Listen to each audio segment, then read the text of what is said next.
Alright, so hello everyone. So in today's video, I'm starting out a new series. As I promised and as I announced a couple of months ago, all the way back in September, I will be reviewing and going through all of my rounds and speeches from the Asian British Parliamentary Debating Championship held in Malaysia last September. So just to give you context, this ABP is the majors in the British parliamentary format in Asia, and I was competing for UPD 1 along with Bea. We ended up as the overall best speakers of Asia, the joint overall best speakers of Asia, and we also made the grand final. Notably, I was very proud to have won all of our preliminary rounds, and I think that was a great learning experience, and it provided me a lot of motivation to just go over these speeches, talk about how we went through it, review some of my notes, review some of the decisions that I made, and I think that'll be really, really fantastic. I just think that this is some good content that I think would just get you into the mindset of what it's like in an actual competition, and what it is like to go through all of the mistakes, all of the successes, all of the ups and downs that go on in the competition, and how tense it can usually be, or um how a lot of these things are in retrospect stuff that we can always review, learn from, and cherish as memories that I think are pretty awesome as well. All right, let's get right into it. Round one was this house would significantly relax graduation requirements for schools in underprivileged areas, e.g., separate standardized testing, relaxed attendance requirements, flexible submission deadlines, reduced number of subjects, etc., etc. When I was entering into this motion and entering into this as closing government, we were up against some pretty strong teams. Um, I was pretty worried, actually. I was pretty worried about the motion might have been a little bit too thin. I don't know. That was my first impression looking at it, because I already knew that opening government would likely run all of the arguments on this is gonna make it easier for students, because it is more flexible, and they might run that schools and governments have an obligation to do so in areas where it is significantly underprivileged. And I think it's also quite intuitive that opening up would run a lot of the arguments of, oh, this is not going to be successful, in the sense that these individuals, even if they graduate, it won't change their competitiveness in the workplace or in the employment job market. And there also run other arguments that are related to why raising the standards in many of these schools or keeping the standards consistent would also be quite effective. So in prep time, I vividly remember I already wanted to make an argument that was centered on um a school, like what a school's function is, and how a school would uh be a critical space for social interaction, of learning, of support systems, and that is why it is necessary to keep them enrolled and keep them present in the school setting. So that was my mindset entering into the speech. It ended up as I predicted. Opening Gov ran all of the intuitive, strong arguments that I was already mentioning earlier, and opening up engaged with them on that same metric. So I was faced with this type of opening half that already tackled a lot of these superficial, clear issues from the get go. So I had the clear plan, I had the clear idea. I think now it's a great time to go and enter into the speech and see how it turned out. All right, so yeah, let's get right into it. Rural schools in the Philippines, where kids walk long hours in working and walking to their schools, education is no longer the critical social event that builds long-lasting communities and networks. Instead, it is merely a failed pastime where schools give up on their kids first and where kids have to justify the worth of their own education. I have 2 points of extension that I will specifically focus on in this speech. Number one, on a unique independent benefit as to why larger graduation classes are more beneficial in the long run. And number two, as to why continued and prolonged enrollment is better on our side. Before this, actually, quite interestingly, given those labels, I remember vividly writing during my speeches or during the round. My first argument was initially the prolonged enrollment one, and then my second argument was initially the larger graduation classes one. Um, but I remembered that entering into prep, or entering into the round, as the arguments came out from opening gov and opening op, I noticed more and more that the enrollment staying in was definitely less of an important argument compared to having larger social graduation classes, which is why during like before my speech I immediately decided to switch these arguments because I thought one was more important than the other. I was really working on being more efficient here, and that is why I prioritized the social argument first, which eventually was like a friendship argument, as you'll see in a bit, and then impact the importance of that because it was more horizontal for me, and it would be easier for me to sell the second argument later on after I do this one. All right, so let's get back into it. Few points of response. Number one, on the capacity to compete with the rest of the job market and the evolution and the CEO argument from the previous speaker. So my response to this is very simple. This assumes that strict requirements on their model enable students to reach their qualifications. Consider the alternative viewpoint, which is the response I will launch to closing government, which is at least a different way to build the argument of opening gov. It matters less that they reach the best competencies and compete against higher education or higher privileged individuals in the urban center, but rather it is more important that they reach minimum entry requirements to get to entry-level jobs for relatively middle income in the urban center, which I would argue is an impacting that is far more important because it is far easier for you to justify getting into an entry-level job like a call center requirement in Manila or getting into a tutorial center in Manila enables you to go farther and farther into your educational career and to sustain that to get more remittances to central. Yeah, no, we can stop here. I think I like this. In retrospect, I think this was very effectively done. So my goal with this particular response was I didn't want to just engage them in the same metric of competitiveness in the urban market. I really wanted to use the response as a means to build a vertical extension. So that is why I wanted to shift the metric and say that, oh, it's not about reaching the best competency, but try and lower it a little bit and say it's about reaching entry level requirements, which is why we want them to be enrolled, and that's why we want them to get to graduation, like get to the end as much as possible, even if they're not gonna be like the most competitive against everyone else, because it's relatively symmetric that among privilege will always make it harder for them to get into those particular jobs anyways, like the higher aspirational jobs. So yeah, no, I like this response. In retrospect, it's perfectly executed. Right now, at this point, right, I'm already worried about time management. But for now, I'm perfectly fine with dealing with the opening issue with the response in this way. Your family long run and also get promotions that are probably more sustainable for you to make your educational background less important as you go longer and longer and longer. So the initial high capital requirements of going to an urban center is more important, and we would say they don't need to compete with the rest of the job market early on with the burdens that are required from an educational perspective in the elementary school, but rather you just need to make it relatively more appealing for most students to graduate or continue their education to start the process of being able to invest more and more resources in committing to that graduation process rather than making it more uncertain that their graduation is more unlikely, therefore reducing the capacity of families to continuously invest in their children longer and longer in the future. So actually, this one, where I was trying to like insert a little bit of another argument into this response, where I was kind of like jumping the gun and adding my argument already, which is the argument that like parents would not want to invest in their children if they know that they're not likely to graduate, so they will just pull them out of schools entirely. Um, in retrospect, looking at this, like it seems that I'm not inserting it that effectively right now.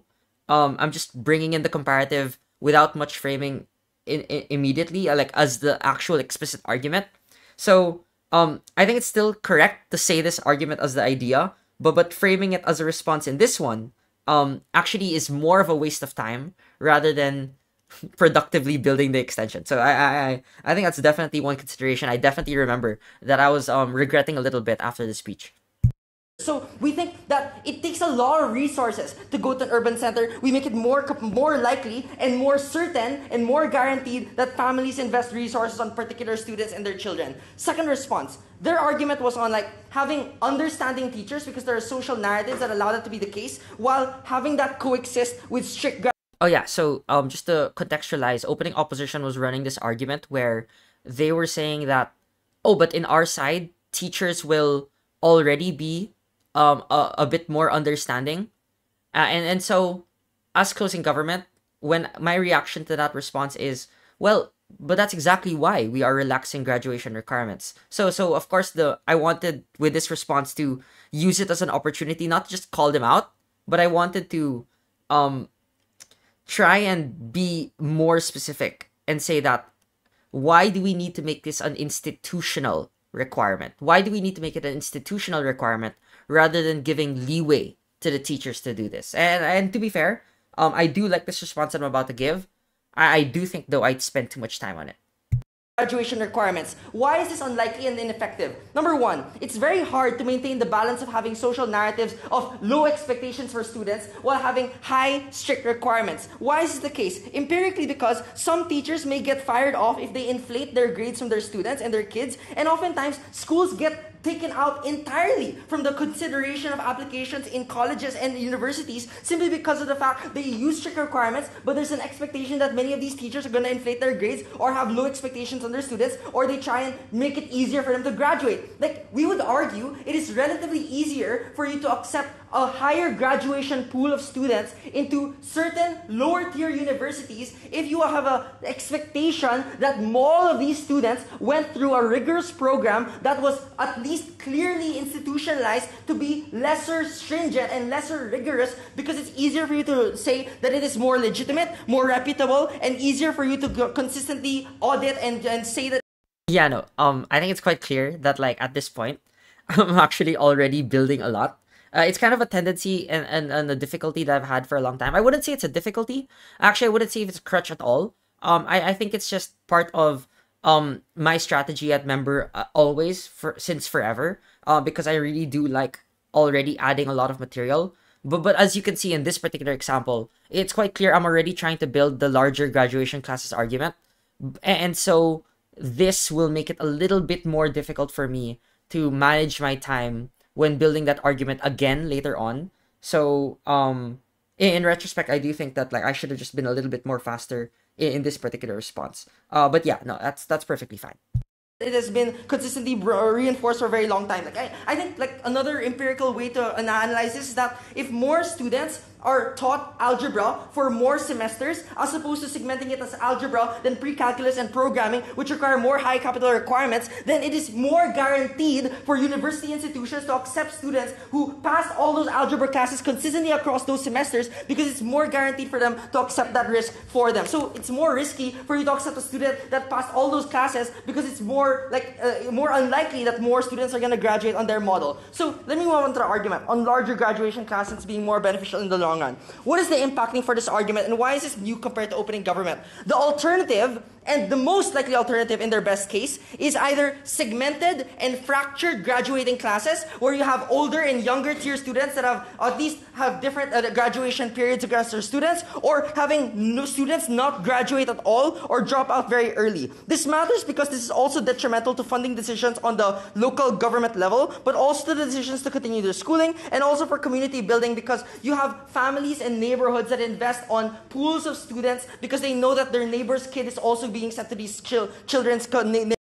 No, I think I want to point out that this is actually the most important part that I was trying to do within the argument, because I knew that I was already running out of time. So just get into the most important part already. And the most important function that I wanted to say here is that the reason as to why you want everyone to graduate at the same time and have larger graduation pools is because that's easy. That makes it easier for all of them to support one another, and for the parents to also all support them simultaneously because they pool those resources together. I really love the argument still until now. I think that it was good. It was a good decision actually for me to say that the actual comparative is that it's about segmented classes and up, but also for our side, the reason as to why this is better is because this argument does not depend on whether they will be successful, like just because they graduate, but the argument actually says that because you have resources and because they're supported with one another, that itself makes it more likely to succeed. So I like this framing at the beginning. Actually, it's quite helpful.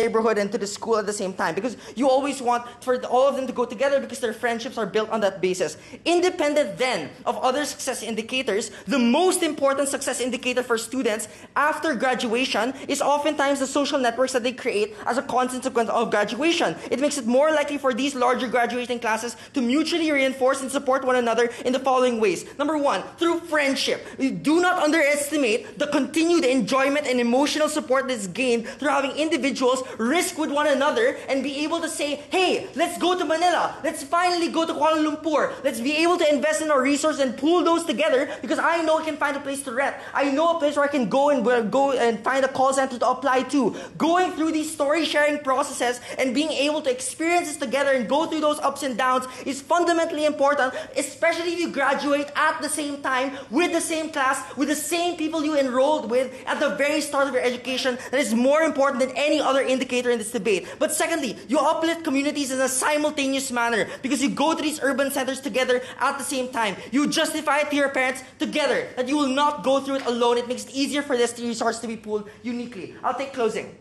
Yeah, so the power of friendship doesn't work if these students can theoretically not be able to see each other entire school year because attendance is not mandatory and you can pick and choose when you want. No, come on, guys. Like, if I don't go Tuesdays and Thursdays, but I go on Wednesdays and Fridays and then Saturdays, and then for the school projects, we're still going to be paired to one another, and there's an expectation that you will wait for me to fulfill my requirements first in a group project. It is actually much easier for social support to work with one another because the strict requirement says if I can't attend Tuesdays and Thursdays, then I won't see you in a class in the next few weeks, and therefore it becomes harder for people to graduate at all or stay in those classes.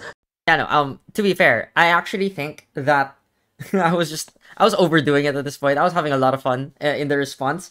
But actually, I think it's also quite instructive actually. Like, closing opposition actually ends up running a very, very good argument later on when they run their extension. They make the argument that it is more expensive for you to relax graduation requirements, and therefore it's a burden to many schools that have to do this because they have to they know that they're not always going to be present for one another. Their expectation that they're not always going to be there, that teachers can't always get to teach them all the time. And so they will always spend more in that separate curriculum that they're making for all the students that they have to tutor all the time. I think that inevitably, when I was responding and making this response in the POI, I already knew that I definitely needed to impact the support system argument a lot because I was already out of time to run the enrollment argument already. So I had to put all my chips in one basket, which is why I was going into this expectation hullabaloo to exaggerate that you need to be there, that you will be there for one another, that there's an expectation that I will wait for you and we'll do this together, that I know that you can't be present all the time, but that's good and that's okay, and that you won't judge each other, compared to the alternative where if someone misses classes on Tuesday, Thursday, then it's GG for them. So I'm perfectly fine with this. I like it. I will definitely just finish the speech first, and then I'm just gonna go into my thoughts after. So again, what does continued enrollment mean when you have less strict requirements? It means that the disproportionate difficulties on these students, like the mental, financial stresses, that mean that I cannot fulfill my group project, I can't make the diorama that I need for this Friday, it makes it harder and harder for me to sustain and be working with the same group mates over and over again or stay in the same class. The families look at your grades and they see that you aren't improving, and the fact that your teachers don't want to support you, withdraw your support early on. Or even the fact that you attend classes inconsistently means that you are more likely to fail in these classes because your strict requirements say that you can't do so. We institutionalize this learning system. It is more accommodating. You stay longer. You have social networks that are more long-lasting. This is more important. That is why we win. Okay, so in retrospect, I actually did not run the second argument on continued and prolonged enrollment. Even looking back at my notes, it seems that a lot of these mechanisms. So the argument was eventually supposed to be about why these strict requirements often directly cause students to drop out of school too early. I see now. It is because these mechanisms, when I was thinking about it, were somewhat very similar to OG.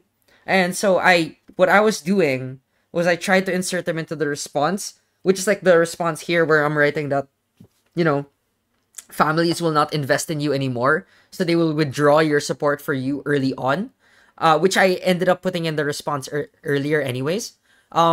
Definitely, it's a fine decision. That's perfectly fine. I think immediately, like when I'm looking at this, the just to evaluate and to put down some notes, I think what was good was that, like, I think I prioritized the most um a clear independent horizontal argument on social networks, and proved its importance and showed its connection to the opening half. That's the good learning that I have from this one. And then I think the only room for improvement one is that I could have definitely managed my time better in this one. Yeah, that's perfectly fine. Well, but I think it's quite an interesting example for this video on, you know, dealing with supposedly I guess a first impression thin motion, and still trying to build quite a different horizontal argument, which intuitively doesn't immediately come from the argument, like on significantly relaxing graduation requirements. It doesn't come from the motion directly, but I really tried my best to connect this argument with the opening half issue, which is the easiest way to win with a horizontal argument, and try and sell it as part of the debate. And yeah, that's quite an interesting one as well. Yeah. So thanks for watching this video, guys, and have a great day. Enjoy.